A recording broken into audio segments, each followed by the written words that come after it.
નમસ્કાર વિદ્યાર્થી મિત્રો, સ્વાગત છે તમારું યુટ્યુબ ચેનલની અંદર. ધોરણ 10 ની અંદર આપણે અલગ અલગ સ્વાધ્યાયપોથીના પ્રશ્ન જવાબ જોઈએ છીએ. જેમાં આજે આપણે વિજ્ઞાન વિષયની અંદર પાઠ 13મો છે આપણું પર્યાવરણના સ્વાધ્યાયપોથીના પ્રશ્ન જવાબ જોવાના છીએ. વિડીયો અંત સુધી જોજો. વિડીયો ગમે તો લાઈક કરજો અને તમારા મિત્રોને પણ વિડીયો શેર કરજો. સાથે ચેનલને સબસ્ક્રાઇબ ન કરી તો ચેનલને સબસ્ક્રાઇબ કરી લેજો, જેથી કરીને નવા જેટલા વિડીયોઝ મુકાય એ નોટિફિકેશન સૌપ્રથમ તમને જોવા મળે. તો આવા અલગ અલગ વિડીયો જોવાય તમારા જ્ઞાનમાં પણ વધારો થશે, આવનારી પરીક્ષાની પણ તમે તૈયારી કરતા રહેશો. બરાબર, તો શરૂઆત કરીએ વિભાગ A થી. વિભાગ A આધારિત જે પ્રશ્નોના જવાબો છે એમની અંદર તમે જોઈ શકો છો, નીચે આપેલા દરેક પ્રશ્નનો આશરે 10 થી 20 શબ્દમાં માગ્યા મુજબ જવાબ લખવાનો છે. બરોબર, તો એમની અંદર પેલા આવે છે ખાલી જગ્યા પૂરો. તો ખાલી જગ્યા જોતા જઈએ પેલા. જેમાં પેલું છે આહાર શૃંખલાનું પ્રત્યેક ચરણ કે તબક્કો ખાલી જગ્યા બનાવે છે. શું બનાવે છે? તો કે પોષક સ્તર બનાવે છે. બીજું છે પ્રત્યેક સ્તર પર પ્રાપ્ય કાર્બનિક પદાર્થોની માત્રાની સરેરાશ ખાલી જગ્યા જ ઉપભોગીઓના આગળના સ્તર સુધી પહોંચાડે છે. તો ઉપભોગીઓ કોને કહે? તો કે એને જે ખાનારા છે. બરાબર, તો એ આગળના સ્તરમાં આવશે આહાર શૃંખલા પ્રમાણે. તો એમાં આવશે 10%. ત્રીજું આવશે સૂર્યમાંથી આવતા ખાલી જગ્યા મનુષ્યમાં ત્વચાનું કેન્સર ઉત્પન્ન કરી શકે છે. તો જવાબમાં આવશે અલ્ટ્રાવાયોલેટ રેસ એટલે કે પારજાંબલી વિકિરણો. ચોથું છે આહાર શૃંખલામાં બધા પ્રાણીઓ ખાલી જગ્યા છે. તો આહાર શૃંખલામાં બધા પ્રાણીઓ કેવા છે? ઉપભોગીઓ છે. પાંચમું છે CFC રસાયણનો ઉપયોગ ખાલી જગ્યા માટે હાનિકારક છે. તો ઓઝોન સ્તર માટે હાનિકારક છે.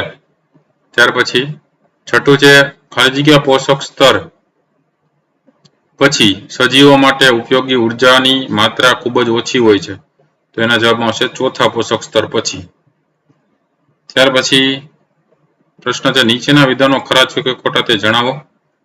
સાતમો પ્રશ્ન છે નિવસન તંત્ર જૈવ ઘટકોનું જ બનેલું છે. એના જવાબમાં આવશે ખોટું. બરાબર, એમાં કેવા છે? તો કે અજૈવ ઘટકો પણ જોવા મળે છે. જૈવ અને અજૈવ બે હોય ને, એ ખોટું આવશે.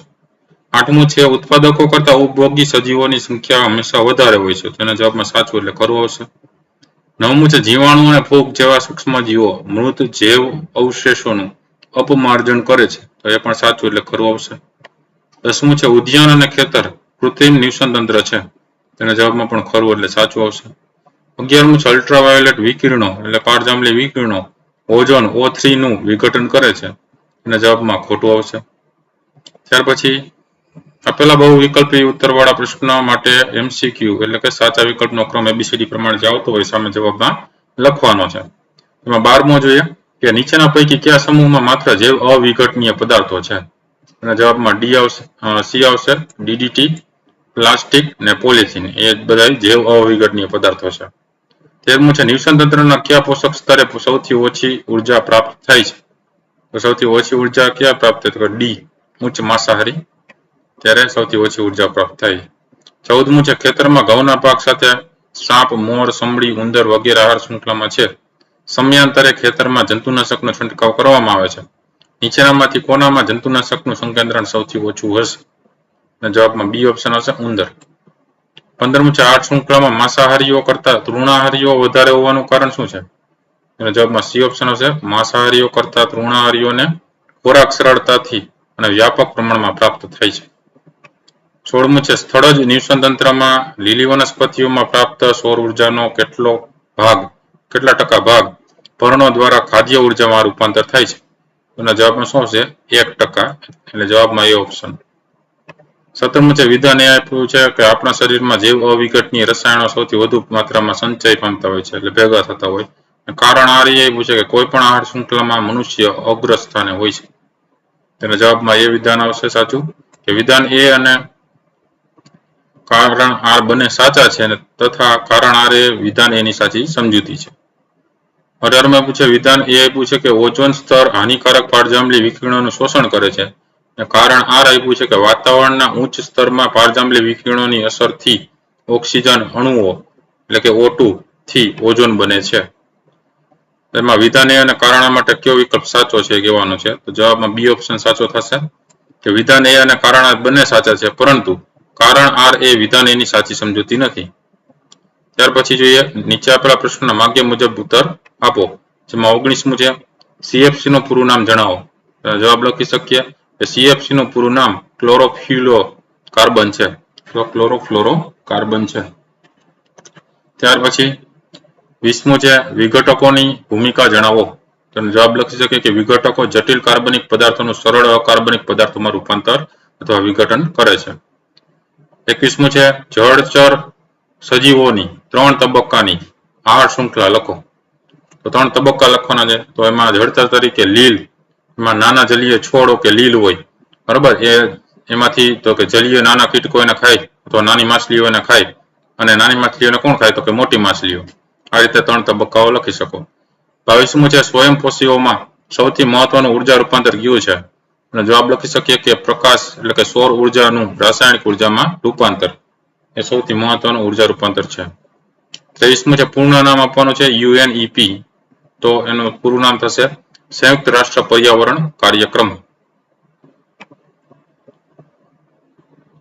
24મું છે શું કોઈ એક સજીવ 2 જુદા જુદા પોષક સ્તરે સ્થાન મેળવી શકે? સમજાવો. તો એનો જવાબ લખી શકીએ કે હા. ઉંદર પ્રાથમિક ઉપભોગી તરીકે તૃણાહારી પોષક સ્તરે તેમજ દ્વિતીય ઉપભોગી તરીકે માંસાહારી પોષક સ્તરે સ્થાન પામેલ છે. 2 આહાર શૃંખલાની અંદર પ્રથમ ઉપભોગી અને દ્વિતીય ઉપભોગી તરીકે આવે છે. એટલે 25મું છે વ્યાખ્યા આપો નિવસન તંત્ર. નિવસન તંત્રની વ્યાખ્યા લખી શકીએ કે બધા સજીવો, એમાં સૂક્ષ્મજીવો હોય, વનસ્પતિ અને પ્રાણીઓ હોય, અને તેની સાથે સંકળાયેલા ભૌતિક પર્યાવરણ વચ્ચેની આંતરક્રિયાથી બનતા તંત્રને નિવસન તંત્ર કહે છે. 26મું છે માછલીઘરને નિયમિત સમયાંતરે સાફ કરવું શા માટે જરૂરી છે? એનો જવાબ લખી શકીએ કારણ કે જલીય સજીવો દ્વારા ઉત્પન્ન થતા ચયાપચયિક ઉત્સર્ગ દ્રવ્યો માછલીઘરના પાણીને પ્રદૂષિત કરે છે. 27મું છે ઓઝોન અણુ નિર્માણનું માત્ર સમીકરણ દર્શાવો. એમાં O2 અલ્ટ્રાવાયોલેટ વિકિરણો છે એ પ્રકાશ વિભંજનની પ્રક્રિયાથી O2 અલગ કરી દઈએ એટલે O વત્તા O, બરાબર. હવે એ O2 માંથી એક O છે એ જોડાય જાય એટલે O3 બની જાય એટલે ઓઝોન બની જાય. 28મું છે નિવસન તંત્રમાં ઉર્જાનો પ્રવાહ કેવો અને કઈ તરફ હોય છે? જવાબ લખી શકીએ કે નિવસન તંત્રમાં ઉર્જાનો પ્રવાહ એક માર્ગી અને ઉત્પાદકોથી ઉપભોગી તરફ હોય છે. 28માં તમે આકૃતિ જોઈ શકો છો ABCD. આપેલ ચાર્ટમાં ઉત્પાદકો અને વિઘટકો ઓળખવાના છે. તો એમાં A છે એ ઉત્પાદકો છે અને B છે એ વિઘટકો છે. ત્યાર પછી જોઈએ 30માં ની અંદર આકૃતિ આપણે આપી છે. સૂર્ય છે એ 100 જૂલ ઉર્જા છે એ આપે છે, ત્યારે વનસ્પતિ છે પ્રથમ પોષક સ્તર તરીકે પોતાનું સ્વયંપોષી તરીકે પોતાનું ઉત્પાદન ખોરાકનું કરે છે, અને ત્યાર પછી દ્વિતીય પોષક સ્તર તરીકે તૃણાહારીઓ આવે છે, અને એના પછી તૃતીય પોષક સ્તર તરીકે માંસાહારીઓ આવે છે, તો ઉચ્ચ માંસાહારીઓ. બરાબર. તો આપેલ ચાર્ટનું અવલોકન કરી જણાવો કે દ્વિતીય પોષક સ્તરે અને તૃતીય પોષક સ્તરે કેટલી ઉર્જા પ્રાપ્ત થશે. એનો જવાબ લખી શકીએ કે દ્વિતીય પોષક સ્તરે 1 જૂલ ઉર્જા અને તૃતીય પોષક સ્તરે 0.1 જૂલ ઉર્જા પ્રાપ્ત થાય.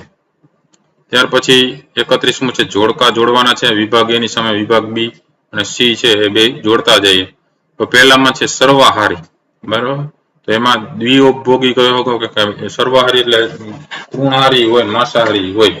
તો એમાં છે એ આવશે કાગડો, બરાબર. એટલે પહેલામાં દ્વિઉપભોગી તરીકે C ઓપ્શન આવશે અને કાગડો છે Q ઓપ્શન. તો પહેલામાં C અને Q. બીજું ઉત્પાદક આવે છે, તો એમાં સૌર ઉર્જાના રૂપાંતરકો છે અને ઘાસ, બરાબર, ઉત્પાદન થાય છે ત્યારે ઘાસ ઉગે છે. તો બીજામાં E અને P ઓપ્શન આવશે. ત્રીજું છે મૃતભક્ષી, એમાં અપમાર્જક છે, બરાબર, અને એ શિયાળ છે. તો ત્રીજામાં A ઓપ્શન અને T ઓપ્શન આવશે. ચોથામાં માંસાહારી છે, તો દ્વિતીય ઉપભોગી છે અને એમાં વાઘ આવશે. તો ચોથામાં B ને S આવશે. પાંચમું તૃણાહારી છે, એ પ્રાથમિક ઉપભોગી છે અને એ હરણ છે. તો પાંચમામાં D અને R આવશે. 32મો પ્રશ્ન છે સૌથી વધુ ઉર્જા પ્રાપ્તિ સ્વયંપોષીના સ્તરે, સૌથી વધુ ઉર્જા વ્યય તો કે ઉપભોગીના સ્તરે. 33મો મને ઓળખો. હું કોઈ પણ પોષક સ્તરે સમાવેશિત નથી, છતાં દરેક પોષક સ્તરેથી મૃત જૈવ અવશેષો પર પ્રક્રિયા કરી અસ્તિત્વ ટકાવું છું. જવાબમાં આવશે વિઘટકો. 34મો છે ખોટી જોડ શોધી તમારા અભ્યાસ આધારે સુધારીને ફરીથી લખો. તો એના જવાબમાં એમાં જોડ છે તમને આપેલી છે. પહેલા તો પરોપજીવી ઉપભોગીનો વર્ગ છે, નિવસન તંત્ર પર્યાવરણના ભૌતિક ઘટકોની આંતરક્રિયા છે. ઓઝોન છે ભૂમિ સ્તરે વિષકારક છે. દ્વિતીય ઉપભોગીઓ તૃતીય પોષક સ્તર છે. એમાં સુધારેલ આપણે જોઈએ તો એમાં શું આવશે તો કે નિવસન તંત્ર પર્યાવરણના ભૌતિક ઘટકો અને સજીવો વચ્ચેની આંતરક્રિયા. બરાબર. અને નિવસન તંત્ર જે આપ્યું હતું એમાં કેવું હતું પર્યાવરણના ભૌતિક ઘટકોની આંતરક્રિયા હતી એની જગ્યાએ ભૌતિક ઘટકો અને સજીવો વચ્ચેની આંતરક્રિયા આવશે. 35મો છે વાસી ખોરાક દવાની ખાલી સ્ટ્રીપ્સ, ચાના ઉપયોગ કરેલા પાન, ફાટેલા કપડા, દૂધની ખાલી થેલીઓ, નકામા કાગળ, શાકભાજીના છોતરા, કાચની શીશી પૈકી કેટલા જૈવ વિઘટનીય પદાર્થો છે? એમાં જવાબ લખી શકે કે વાસી ખોરાક, ચાના ઉપયોગ કરેલા પાન, ફાટેલા કપડા, નકામા કાગળ અને શાકભાજીના છોતરા આટલા બધા કેવા છે જૈવ વિઘટનીય પદાર્થો છે. બરાબર. ત્યાર પછી જોઈએ વિભાગ બી આધારિત પ્રશ્નોના જવાબો, જેમાં નીચે આપેલા પ્રશ્નોના આશરે 40 થી 50 શબ્દોમાં માગ્યા મુજબ એટલે કે ટૂંકમાં ઉત્તર લખો. પહેલો પ્રશ્ન છે એમાં આપણા દ્વારા ઉત્પાદિત જૈવ અવિઘટનીય કચરાથી કઈ સમસ્યાઓ ઉત્પન્ન થઈ શકે છે? જવાબ લખી શકીએ. પહેલું, તે જૈવિક વિશાલનની સમસ્યા સર્જે છે. બીજું, તે પર્યાવરણમાં એકત્ર થઈ પ્રદૂષણ સર્જે છે. ત્રીજું, જ્યારે ભૂમિમાં આ કચરો દાટવામાં આવે છે ત્યારે તે ભૂમિમાં વનસ્પતિઓની વૃદ્ધિ અટકી જાય છે. ચોથું, તે પર્યાવરણમાં લાંબો સમય જળવાઈ રહે છે અને નિવસન તંત્રના વિવિધ ઘટકોને હાનિ કરે છે. પાંચમું, આહાર શૃંખલામાં અસંતુલન કરે છે અને નિવસન તંત્રમાં સમસ્યાઓ સર્જે છે. બીજો પ્રશ્ન છે, જો આપણે એક પોષક સ્તરના બધા જ સભ્યોને દૂર કરી નાખીએ તો શું થશે? અને જવાબ છે કે જો આપણે એક પોષક સ્તરના બધા જ સભ્યોને દૂર કરી નાખીએ તો તેમાંથી ઉપલા પોષક સ્તરે એટલે કે ખોરાક, રાસાયણિક ઉર્જા પ્રાપ્ત ન થાય અને સમગ્ર આહાર શૃંખલામાં વિક્ષેપ સર્જાય. આ પોષક સ્તર પર આધારિત હોય તે બધા સજીવો પણ મૃત્યુ પામે. બીજી તરફ નીચલા પોષક સ્તર પર રહેલા સજીવોની સંખ્યામાં ખૂબ વધારો થાય. તેના કારણે નિવસન તંત્ર અસંતુલિત બને. પ્રશ્ન નંબર 3 છે તફાવત આપો. જૈવ વિઘટનીય કચરો અને જૈવ અવિઘટનીય કચરો. તો પહેલો મુદ્દો જોઈએ કે જે કચરાનું જૈવ પ્રક્રિયાઓ વડે વિઘટન કરી શકાય છે તેને જૈવ વિઘટનીય કચરો કહે છે. અને જે કચરાનું જૈવ પ્રક્રિયા વડે વિઘટન કરી ન શકાય તેને જૈવ અવિઘટનીય કચરો કહે છે. બીજો પોઈન્ટ છે કે વિઘટકોની પ્રવૃત્તિ દ્વારા તેનો નિકાલ થઈ શકે છે. જ્યારે જૈવ વિઘટનીયમાં તો કે વિઘટનની પ્રવૃત્તિ દ્વારા તેનો નિકાલ થઈ શકતો નથી. ત્રીજો પોઈન્ટ છે કે જૈવ વિઘટનીય કચરામાં રહેલા કાર્બનિક પદાર્થો જૈવ ક્રિયાની નિપજો છે એના દ્વારા મળે છે. જ્યારે જૈવ અવિઘટનીય પદાર્થોમાં તો કે રહેલા કાર્બનિક પદાર્થો છે માનવ સર્જિત છે, માનવ દ્વારા બનાવેલા છે. ચોથું છે તેના એટલે કે જૈવ વિઘટનીય કચરાના યોગ્ય વ્યવસ્થાપનથી ખાતર અને બાયોગેસ મેળવી શકાય છે. જ્યારે જૈવ અવિઘટનીય કચરામાં રહેલા કેટલાક દ્રવ્યો આહાર શૃંખલામાં પ્રવેશી જૈવિક વિશાલનની સમસ્યા સર્જે છે. પાંચમું છે કે સડેલા શાકભાજી અને ફળ, છાલ, ઘાસ છે, મૃત શરીર છે, બરાબર, વગેરે જૈવ વિઘટનીય કચરો છે. જ્યારે કાચ, પ્લાસ્ટિક, પોલિથીન, રાસાયણિક જંતુનાશકો વગેરે બધા જૈવ અવિઘટનીય કચરો છે. ચોથો પ્રશ્ન છે વૈજ્ઞાનિક કારણ આપો. સજીવોના આહાર સંબંધો આહાર ઝાડ સ્વરૂપે હોય છે. તો જવાબ લખી શકીએ કે કુદરતમાં સજીવો આહાર માટે પરસ્પર સંકળાઈને આહાર શૃંખલા રચે છે. વિવિધ નિવસન તંત્ર પૈકી લગભગ દરેકને પોતાની નિશ્ચિત આહાર શૃંખલા હોય છે, પરંતુ એક સજીવ આહાર માટે અન્ય એક સજીવ પર આધારિત હોતો નથી. આથી પ્રાણીઓના આહાર સંબંધો સીધી સાંકળ રૂપે સમજાવી શકાતા નથી. એક નિવસન તંત્રની આહાર શૃંખલામાં ભાગ લેતા ઘણા સજીવો અન્ય નિવસન તંત્રની આહાર શૃંખલામાં પણ સંકળાયેલા હોય છે. આમ આહાર સંબંધો સ્વતંત્ર ન રહેતા પરસ્પર સંકળાયેલી રહી અને જટિલ ઝાડ રચે છે. આથી સજીવોના આહાર સંબંધો આહાર ઝાડ સ્વરૂપે હોય છે. પાંચમો પ્રશ્ન છે એમાં શા માટે આ ઓઝોન સ્તર વિઘટન ચિંતાનો વિષય છે? આ વિઘટનને સીમિત કરવા માટે કયા પગલાં લેવા જોઈએ? જવાબ લખી શકે કે ઓઝોન સ્તર સૂર્યમાંથી આવતા અને સજીવો માટે ખૂબ જ હાનિકારક ટૂંકી તરંગ લંબાઈ ધરાવતા પારજાંબલી એટલે કે અલ્ટ્રાવાયોલેટ વિકિરણોનું શોષણ કરે છે. આથી ઓઝોન સ્તરનું વિઘટન આપણા માટે ચિંતાનો વિષય છે, કારણ કે તેના વિઘટનથી હાનિકારક પારજાંબલી વિકિરણો પૃથ્વીની સપાટી પર પહોંચે છે.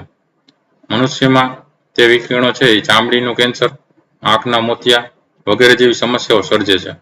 આ વિઘટનને સીમિત કરવા ક્લોરોફ્લોરોકાર્બન્સનો ઉપયોગ ઘટાડવામાં આવે છે. ઈસવીસન 1987માં સંયુક્ત રાષ્ટ્ર પર્યાવરણ કાર્યક્રમમાં સર્વાનુમતે નક્કી કરવામાં આવ્યું કે CFCનું ઉત્પાદન ઈસવીસન 1986 સ્તર પર જ સીમિત રાખવામાં આવે તેના દ્વારા ઓઝોન સ્તરનું રક્ષણ થશે અને હાનિકારક વિકિરણોની અસર ઘટાડી શકાશે. પ્રશ્ન નંબર 6 છે ટૂંક નોંધ લખો. ઉપભોગી સજીવો.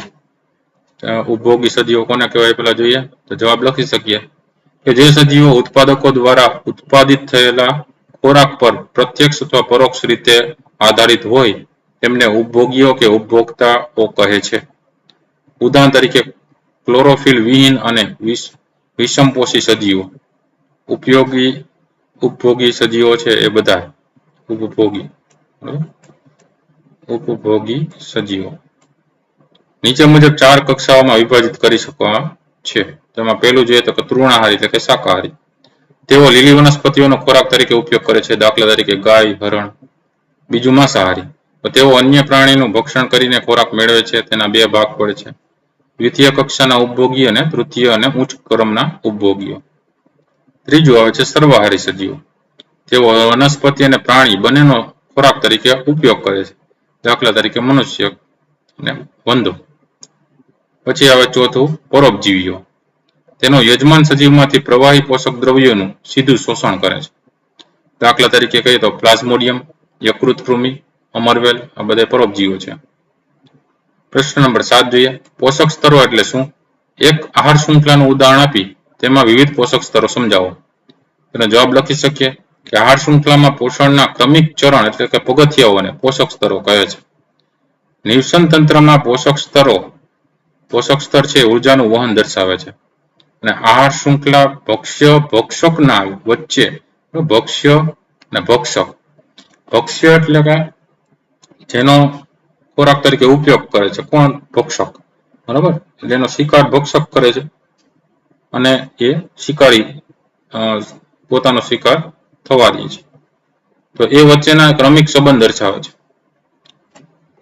તો ઘાસ છે એ કોણ ખાય તો કે ઉંદર. ઉંદરને કોણ ખાઈ જાય તો કે સાપ. સાપને કોણ ખાય? સંભળી. બરાબર. તો એવી રીતે આ બધા ઉપભોગીઓ છે. તો એમાં શરૂઆત કરીએ તો પેલા ઉત્પાદક આવે, જે ઉત્પાદક તરીકે આપણે વનસ્પતિ કહીએ.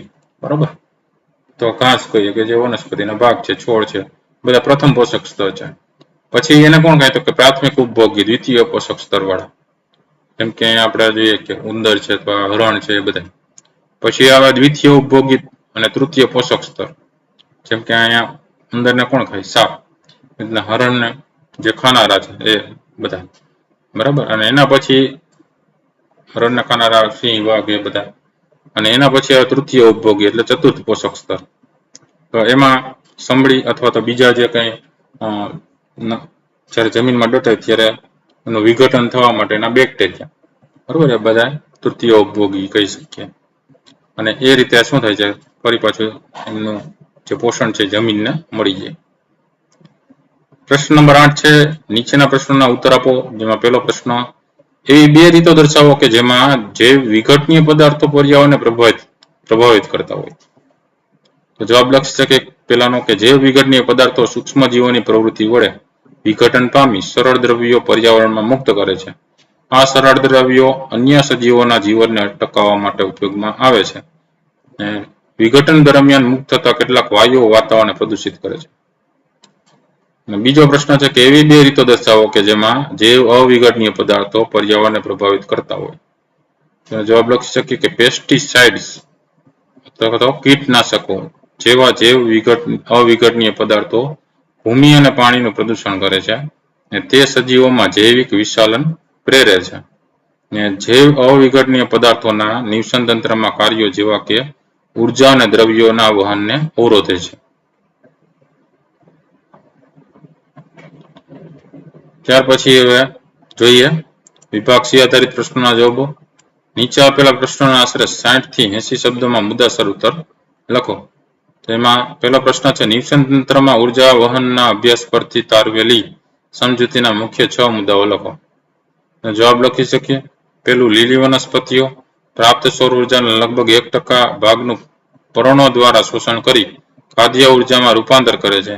બીજું, ઉર્જાનું વહન એક પોષક સ્તરથી બીજા પોષક સ્તરમાં થાય છે ત્યારે ઉષ્મા સ્વરૂપે મોટા પ્રમાણમાં ઉર્જા પર્યાવરણમાં ગુમાવાય અથવા વ્યય થાય છે. ત્રીજું, ઉત્પાદકોની સરખામણીમાં ઉપભોગીઓ વધારે ઉર્જાનો વ્યય કરે છે.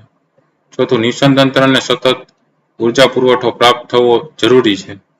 પાંચમું, દરેક પોષક સ્તરે વૃદ્ધિ, પ્રજનન અને અન્ય જૈવિક ક્રિયાઓ માટે સજીવો ઉર્જાનો ઉપયોગ કરે છે. છઠ્ઠું, ઉત્પાદકોના સ્તરમાં સજીવોની સંખ્યા સૌથી વધારે હોય છે અને ઉચ્ચ માંસાહારીના સ્તરે સજીવોની સંખ્યા સૌથી ઓછી હોય છે. ત્યાર પછી જોઈએ બીજો પ્રશ્ન, કૃષિ ક્ષેત્રે જંતુનાશકો અને અન્ય રસાયણોના અનિયંત્રિત ઉપયોગ થાય છે. પહેલું છે કે આ રસાયણો કયા ખાદ્ય સ્ત્રોત દ્વારા આપણા શરીરમાં પ્રવેશે છે? તો એમનો જવાબ લખી શકીએ હા, અનાજના દાણા, શાકભાજી, ફળ, દૂધ, ઈંડા, માછલી વગેરે ખાદ્ય સ્ત્રોતના માધ્યમથી જંતુનાશકો પદાર્થો આપણા શરીરમાં પ્રવેશી શકે છે. બીજો પ્રશ્ન છે કે તેનાથી સર્જાતી સમસ્યાનું નામ જણાવી તેની વ્યાખ્યા આપો. તેનો જવાબ લખી શકે કે જંતુનાશક પદાર્થો જ્યારે મનુષ્યના શરીરમાં પ્રવેશે છે ત્યારે તેનાથી શરીરમાં વિવિધ રોગો થાય છે, જેવા કે આંખની દ્રષ્ટિ ઘટાડે છે. ત્યારબાદ જમીનમાં જતા એ જમીનની ફળદ્રુપતા પણ ઘટાડે છે. ત્રીજું છે, જંતુનાશક રસાયણોની માત્રા ઘટાડવા તમે કયા ઉપાયો સૂચવી શકો છો? તો એમાં જવાબ લખી શકીએ કે તેને અટકાવવા માટે આપણે જંતુનાશક પદાર્થો અને રસાયણની જગ્યાએ કુદરતી કે છાણિયું ખાતર નાખી શકીએ છીએ. ત્યારબાદ જો છોડ પર પશુઓનું મૂત્ર છાંટીએ તો કેટલાક રોગ પણ અટકે છે, આમ તેનું નિયંત્રણ કરી શકીએ છીએ.